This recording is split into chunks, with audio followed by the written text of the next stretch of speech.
दोस्तों, एक ऐसा लड़का जो कभी मुंबई की छोटी सी चौल में रहा करता था, जिसके पास ना कोई फिल्मी बैकग्राउंड था और ना ही कोई बड़ा सहारा। लेकिन उसी लड़के ने आगे चलकर अपने डांस, अपने सफेद जूतों और अपने अनोखे अंदाज से पूरे बॉलीवुड को हिलाकर रख दिया। जी हाँ दोस्तों, हम बात कर रहे हैं हिंदी सिनेमा के जंपिंग जैक जितेंद्र की। एक ऐसा सुपरस्टार जिसने करीब 200 फिल्मों में हीरो बनकर काम किया, 80 से ज्यादा रीमेक फिल्मों में अभिनय किया और अपने करियर में 121 से ज्यादा हिट फिल्में देकर बॉलीवुड में इतिहास रच दिया। बॉलीवुड में जंपिंग जैक के नाम से मशहूर अभिनेता जितेंद्र 84 बरस के हो चुके हैं। 17 अप्रैल 1942 को उनका जन्म पंजाब के शहर अमृतसर में एक पंजाबी परिवार में हुआ था। उनके पिता का नाम अमरनाथ कपूर और मां का नाम कृष्णा कपूर था। बहुत कम लोग जानते हैं कि जितेंद्र का असली नाम रवि कपूर है। उन्होंने अपने फिल्मी करियर में कई तरह के अलग अलग किरदार निभाए। 60 के दशक से लेकर लगभग 40 साल तक हिंदी सिनेमा में अपनी जबरदस्त पहचान बनाने वाले जितेंद्र अपने अनोखे पहनावे और खासकर सफेद जूतों वाले डांस स्टाइल के लिए भी काफी मशहूर रहे। जया प्रदा, श्रीदेवी, रीना रॉय, नीतू सिंह, हेमा मालिनी, मौसमी चटर्जी और रेखा जैसी बड़ी अभिनेत्रियों के साथ उनकी जोड़ी को दर्शक बहुत पसंद करते थे। यही वजह थी कि जितेंद्र ने इन अभिनेत्रियों के साथ सबसे ज्यादा फिल्में की। लेकिन दोस्तों, बॉलीवुड में यह मुकाम हासिल करना जितेंद्र के लिए बिल्कुल भी आसान नहीं था। उन्हें शुरुआत में काफी संघर्ष करना पड़ा। शुरुआती दिनों में रवि कपूर यानी जितेंद्र मुंबई की एक छोटी सी चौल में रहते थे। उनके पिता अमरनाथ कपूर फिल्मों की शूटिंग में इस्तेमाल होने वाली आर्टिफिशियल ज्वेलरी सप्लाई किया करते थे। उसी दौरान जब जितेंद्र कॉलेज में पढ़ रहे थे, तभी उनके पिता को हार्ट अटैक आ गया। पिता की बीमारी के कारण घर की आर्थिक हालत बिगड़ने लगी।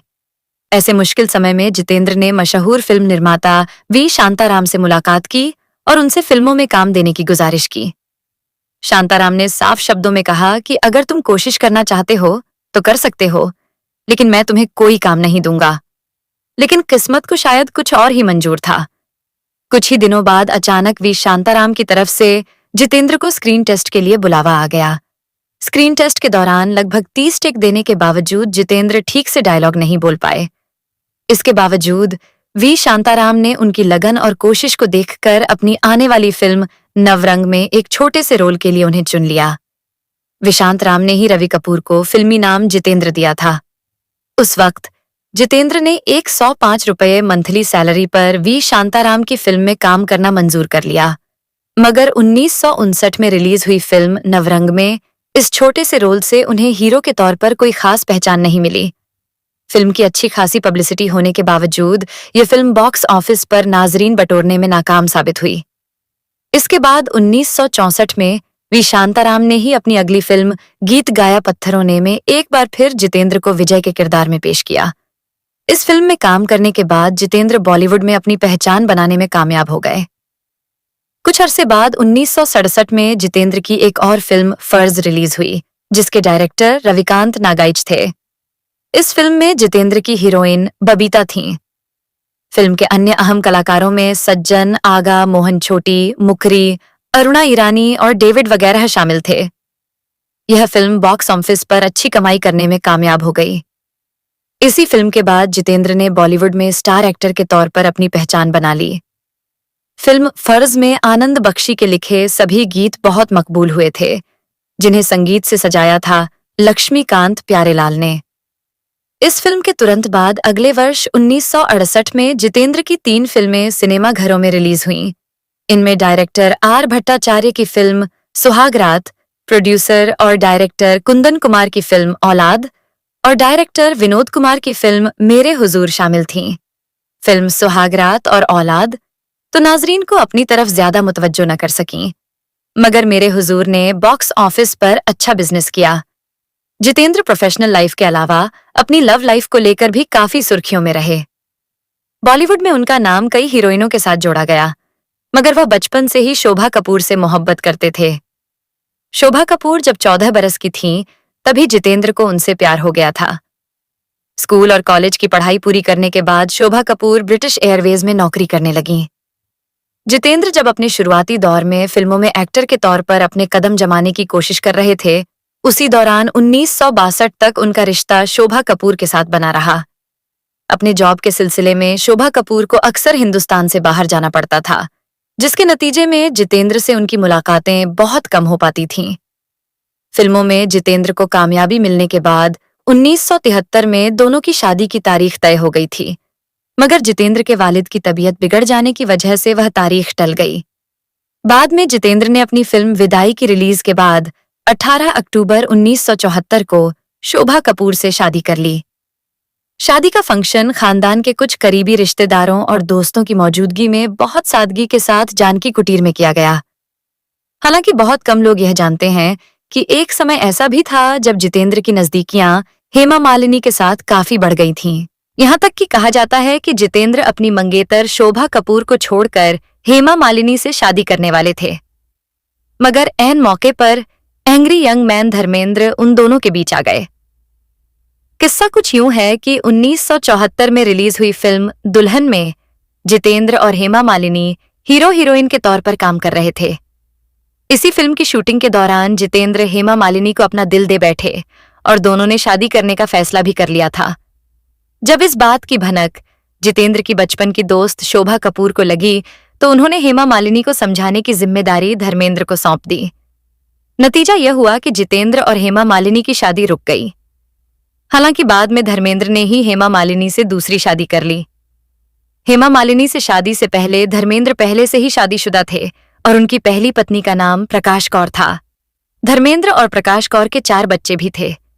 एक इंटरव्यू के दौरान एक्टर जितेंद्र ने एक वाकया आवाम से शेयर किया था।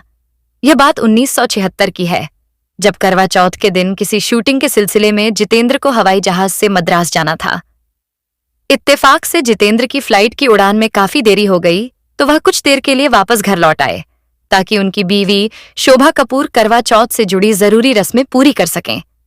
लेकिन जब जितेंद्र घर पहुंचे तो शोभा कपूर ने जिद करके उन्हें रोक लिया और हवाई जहाज से मद्रास जाने नहीं दिया। लिहाजा जितेंद्र ने अपने मेकअप मैन को भी वापस बुला लिया और कहा कि आज के बजाय हम कल मद्रास जाएंगे। इत्तेफाक से आधी रात को जब जितेंद्र की नींद खुली और उन्होंने अपने फ्लैट के बाहर देखा तो उन्हें एक आग का गोला हवाई अड्डे की तरफ तेजी से जाता हुआ दिखाई दिया। कुछ ही घंटों बाद उनके घर का फोन लगातार बजने लगा। लोग उनसे यह जानने के लिए फोन कर रहे थे कि क्या हुआ।